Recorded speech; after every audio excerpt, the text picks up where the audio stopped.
Pendeknya, tidak akan terjadi selisih yang membawa pecah belah selagi mana tidak menyeleweng daripada tujuan bersama. Bila tujuan memegang jawatan telah menyeleweng daripada tujuan sebenarnya, maka bermulalah terjadinya pecah belah. Dan kalau ternyata ada sengaja menyeleweng, nama dia buruh. Bukan burat, buruh nama dia. Orang yang diberi amanah, menyeleweng daripada amanah, nama dia apa? Buruh. Dan dia boleh diperangi. Surah Al-Hujurat ayat 9. Untuk menjaga jangan sampai ditimpa mara bahaya yang berlarut-larut kerana berlainan pendirian, akan bertemu kelak dalam surah An-Nisa. Yang tidak menyetujui cita Islam ini buat menjadi pemimpinnya, sehingga orang beriman tersingkir. Dan kalau itu berlaku, turunlah kemurkaan Allah. Dia kata dalam surah An-Nisa, Allah menceritakan bahawa ada orang yang tak setuju Islam dijadikan asas kepimpinan. Akhirnya mereka menurunkan Islam, dinaikkan benda yang lain. Maka pada saat itu kemurkaan Allah akan sampai. Setelah ulil amri terpilih, dengan sendirinya dia mempunyai hak untuk ditaati. Tetapi dia sendiri pun mempunyai kewajipan. Sebab setiap hak ada imbangannya dengan kewajipan. Supaya dia ditaati, dia mesti menjalankan sepanjang Al-Quran, As-Sunnah dan Ijtihad yang tidak terlepas daripada rangka Al-Quran dan As-Sunnah. Ar-Razi dalam tafsirnya berkata, Ali bin Abi Talib pernah berkata, menjadi kewajipan bagi pemimpin supaya menghukum dengan hukuman yang diturunkan oleh Allah. Wajib. Dan menunaikan amanah. Dan apabila imam telah berbuat demikian, menjadi kewajipan pula kepada rakyat untuk taat mematuhinya. Bila kerajaan itu melaksanakan perintah mengikut Quran dan hadis, maka rakyat wajib ikut. Az-Zamarkashri dalam kitabnya Al-Kashaf menulis, ulil amri minkum ialah amir-amir yang menjalankan hak. Adapun amir yang berlaku zalim, maka Allah dan Rasulnya tidak ada kena mengena dengan orang yang macam itu. Dan jangan menggunakan ayat ini sebagai dalil menyuruh rakyat taat kepada mereka. Perintah kamu pun tak ikut Quran, kamu suruh kami ikut kamu. Maka tidaklah Allah dan Rasul mewajibkan taat kepada mereka kalau arahan mereka bercanggah dengan arahan Allah dan Rasul. Ulil amri yang wajib ditaati ialah orang yang mentaati Allah dan Rasul. Dan dialah yang perbuatannya pula sama dengan kehendak Allah dan Rasul, yakni mementingkan keadilan dan kebenaran. Bukan kita setakat tengok siapa yang mengeluarkan arahan. Kena tengok juga arahan itu betul ataupun salah. Kalau arahannya salah, jangan ditaati perintah itu. Sebagai contoh, ketegasan ketaatan kepada ulil amri yang diambil daripada hadis riwayat Imam Ahmad daripada Ali bin Abi Talib. Dia berkata, pada satu waktu Rasulullah menghantar kumpulan Siriyah, angkatan perang kecil. Nama dia apa? Siriyah. Yang bukan Rasulullah memimpin. Kecil, ya, dalam 30 orang.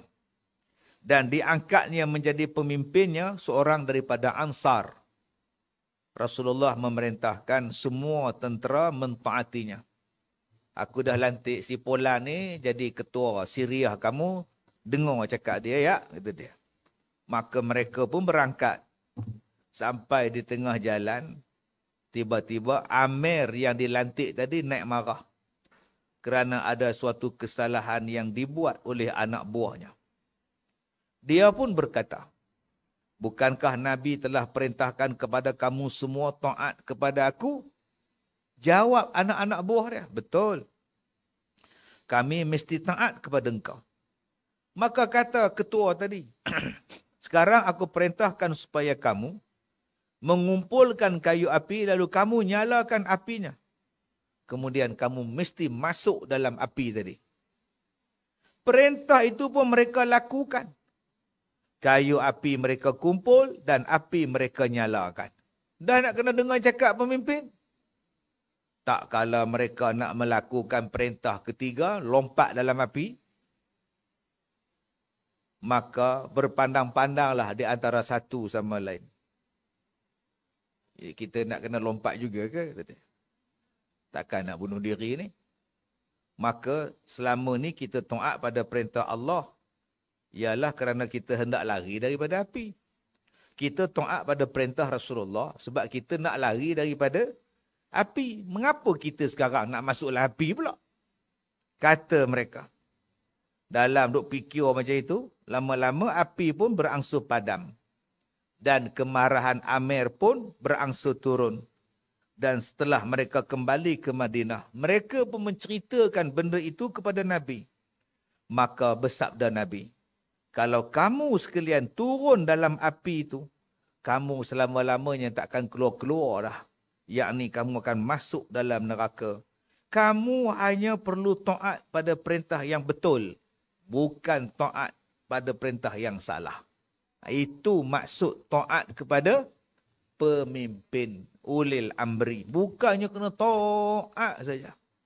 Makcik tak sihat, ya makcik pi tak dah lengan tu pasal apa? Kata dia suruh ambil, kena taat ustaz. Oi, hidup makcik oi. Tak sesuai, bukan semua orang sesuai makcik oi. Cakap lebih-lebih kan dalam pula. Okey. Bukan semua benda kita boleh gunakan ayat ini. Ada tengok tempat dia. Kalau membahayakan kamu, jangan buat. Kalau saya mati, kamu nak tanggung ke? Kalau saya lumpuh, kamu nak tanggungjawab ke? Kena tanya balik.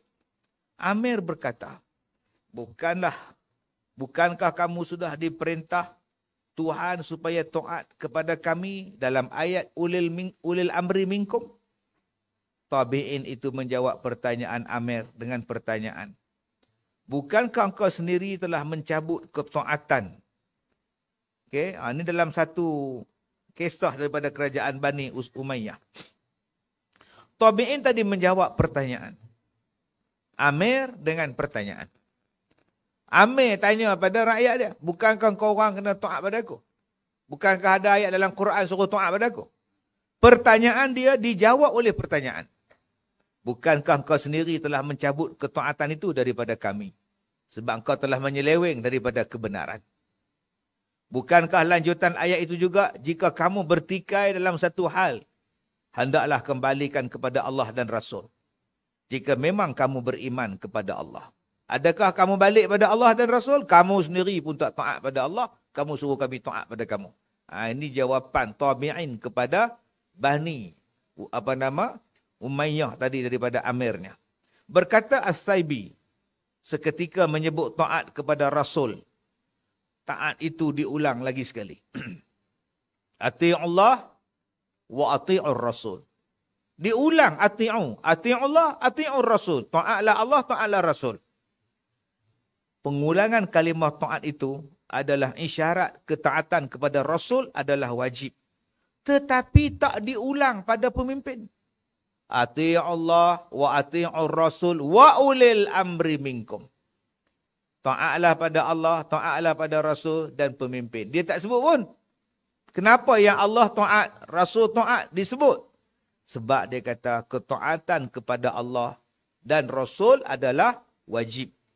Tetapi setelah menyebut ulil amri, kalimah taat tidak diulang lagi.